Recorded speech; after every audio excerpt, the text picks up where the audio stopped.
अब मैं कुछ आयतें हैं जिनको आपके सामने रखता हूं। ये गैलेक्सी है हमारी, ये लेटरल व्यू है, ये टॉप व्यू है मिल्की वे गैलेक्सी, जिसका हिस्सा है हमारा सोलर सिस्टम। ये उसका स्केच है, एग्जैक्ट पिक्चर नहीं है।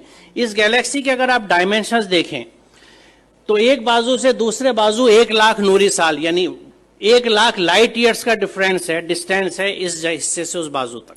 लाइट ईयर क्या है? रोशनी 1 सेकंड में तकरीबन 1,86,000 मील या 3,00,000 किलोमीटर चलती है 1 सेकंड में।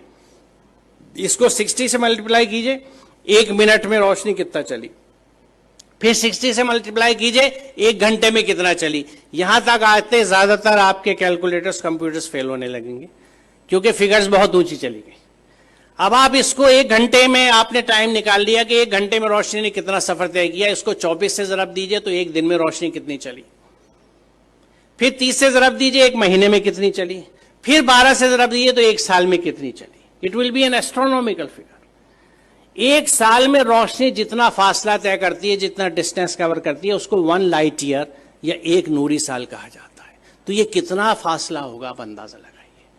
और सिर्फ इस गैलेक्सी के इस कहकशा के, ये मिल्की वे जो दूधिया कहकशा है, इसके एक बाजू से दूसरे बाजू आने के लिए आपको 1,00,000 लाइट ईयर्स चाहिए। यानी रोशनी की रफ्तार से अगर आप चलें तो 1,00,000 साल में इस बाजू से उस बाजू तक पहुंचेंगे।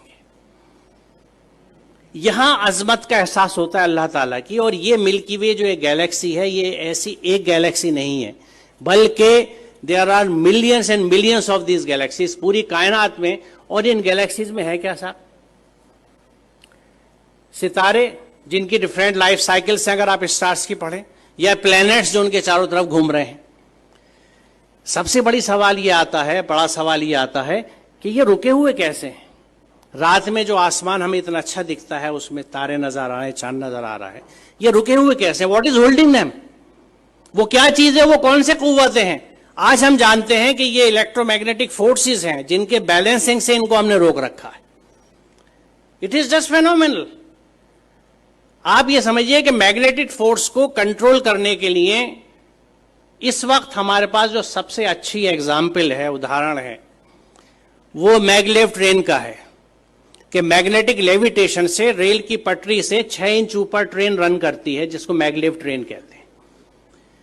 उस मैग्नेटिक लेविटेशन से एक ट्रेन को सिर्फ हमने 6 इंच ऊपर उठाया है। और इन प्लैनेट्स का जो billions and billions of stars and planets और सूरज हैं, सितारे हैं, ये किस तरह से बैलेंस किए हुए मैग्नेटिक फोर्सेस के साथ। ये कितना जबरदस्त कैलकुलेशन है, कितना जबरदस्त हिसाब है। और इसको जब आप समझते हैं और सूरह रहमान की उस आयत को देखते हैं कि बस समा रफा व वज़ल मीज़ान, तो बात समझ में आती है कि उसने आसमान को बुलंद किया और एक तवाजुन कायम कर दिया। तवाजुन की अहमियत की वजाहत है क्योंकि आप इमेजिन कीजिए, मुझे नहीं पता, मैंने बचपन में खेल खेला है, उसका जिक्र मैं हमेशा इस तकरीर में अपनी करता हूं कि मैग्नेट से जब हम लोग छोटे थे तो हमारे पास वो मोबाइल फोन्स नहीं थे या स्मार्टफोन्स नहीं थे जो आज आप लोगों के पास हैं। हमारे पास क्या होता था? टूटी हुई चूड़ियाँ होती थी, सिगरेट के पैकेट होते थे, माचिस की डिब्बियाँ होती थी, माचिस की तीलियाँ हुआ करती थी, और इन चीज़ों से हम खेल डिवाइस किया करते थे अपने लिए। तो मैग्नेट से हम जो एक खेल डिवाइस करते थे, और वो घर से जल्दी से किसी तरह जब अम्मी की नज़र बचती थी सुई उठा लाते थे या आल पे ले लेते थे अब्बा के ड्रॉज में से कि कागज के ऊपर पिन रखी और नीचे मैग्नेट रख के उसको घुमाना शुरू किया तो ऊपर से वो सुई घूमती थी। अब इस सुई को अगर आप बीच में रख के दोनों साइड मैग्नेट रख लें तो जिधर मैग्नेट का फोर्स ज्यादा होगा सुई उधर भागेगी। एक स्टेज ऐसी आएगी कि सुई बीच में कांपती सी रहेगी, ना इधर जा सकती है ना उधर, क्योंकि यहां पे दोनों फोर्सेज एक दूसरे को न्यूट्रलाइज कर रहे हैं। इधर की मैग्नेटिक की ताकत, इधर की मैग्नेटिक की ताकत एक दूसरे को न्यूट्रलाइज कर रही है, नलीफाई कर रही है। वो सुई बीच में ट्रैप्ड है। अब आप इसे इमेजिन कीजिए कि अगर आप ऐसे ही 2 मैग्नेट ऊपर नीचे रख लें और उस कागज को निकाल दें तो 4 मैग्नेट के बीच में हैंग कर जाएगी नीडल। बड़ी मेहनत करनी पड़ेगी इसको बीच में हैंग करने के लिए, एक सुई को। अब इमेजिन कीजिए इस यूनिवर्स को जिसमें कितने millions and billions of planets इसी मैग्नेटिक फोर्सेस के इंटरप्ले की वजह से, एक बैलेंस की वजह से हैंग कर रहे हैं। जो इसको समझ सकता है वो खालिक की अजमत को समझता है। वो परमात्मा की महात्मा को समझ सकता है, महानता को समझ सकता है, अल्लाह ताला की अजमत को पहचान सकता है।